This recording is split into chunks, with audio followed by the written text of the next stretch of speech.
he was a very generous man.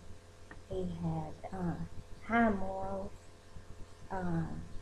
He had some faults. He had enough of those. He had a colorful language that he used quite a bit, but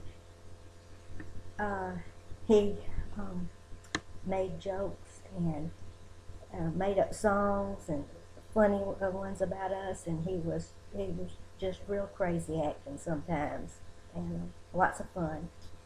And people will tell you that he'd come and do something for you and not expect anything for it, but if he got something done, he was going to get out that wallet and he was going to pay you.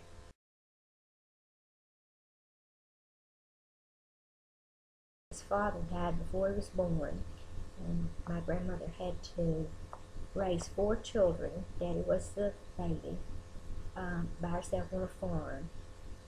They didn't go hungry because they had plenty to eat, plenty of animals, and they had everything. She raised even rice.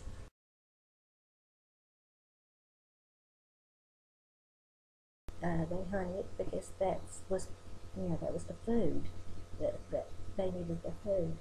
And he fished, and he worked on cars.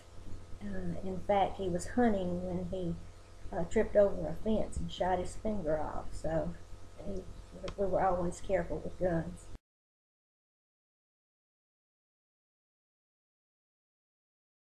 His first job, I believe, was hauling pulpwood, and he worked for the funeral home, which seemed to be interesting to him for a little while, and he was always a mechanic.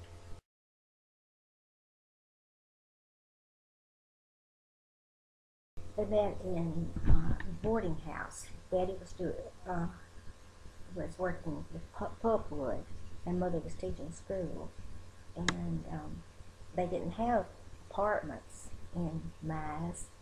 They lived with people, and the people rented out their rooms, and they went there.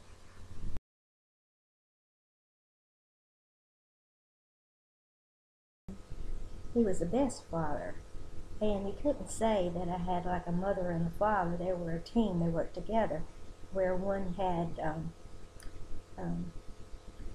was not strong, the other picked up the other. They worked together, and there was always laughter. Always, he was always picking with us. We had a good time, and played with us too.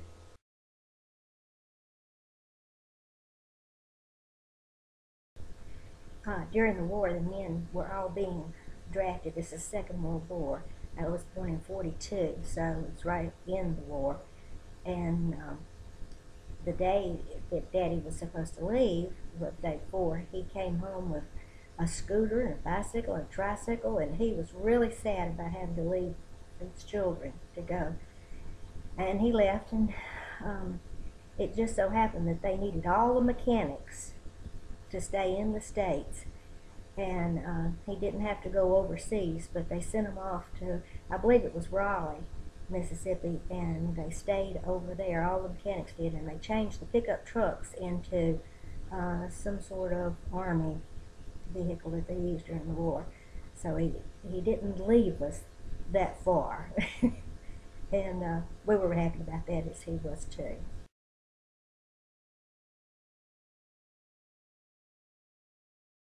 Daddy was always picking on us, and my nieces had a swimming party down in our backyard one time. They had all their friends over, and they were down there, and he had told them that he was going to come down there in his red long-handled underwear and go swimming with them. So that, of course, they didn't believe him. But right in the middle of the party, here comes Daddy walking through the bushes in his red long-handled underwear, and embarrassed them to death.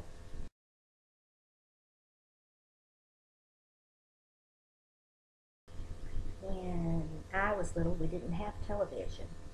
So every night after supper, we'd just go out into the swing, and we'd swing, and Daddy would sing, and we would sing, and he played a game with us with our thumbs, and he had a little saying that he said, and then he would tell us what do you want me to do with your thumb? You want me to knock it off, blow it off, or kiss it off, or pinch it off? And then we'd do it. And then he would say if we showed our teeth, we'd have to get so many hair pulls and nose pulls and tickles. And anyway, we'd all be laughing, and of course we'd all show our teeth, and we'd get picked on.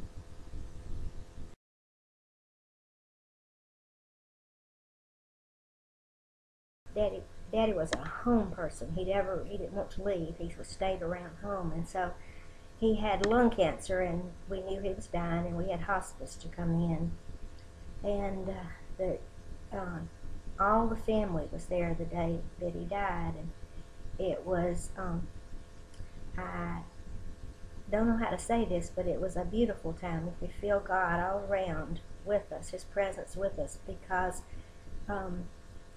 they were there. The grandchildren were there, the children were there. We were all around his bedside, and at one point he couldn't talk, but my sister says, "Mama, do you think Daddy knows how much we all love him?" And he came to enough to let us know that he did know how much we all loved him.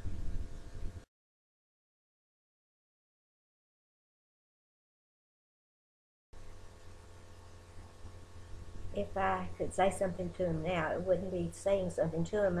I would like to have another time on that swing in the afternoon, just talking to him, listening to him sing, and picking at all of us.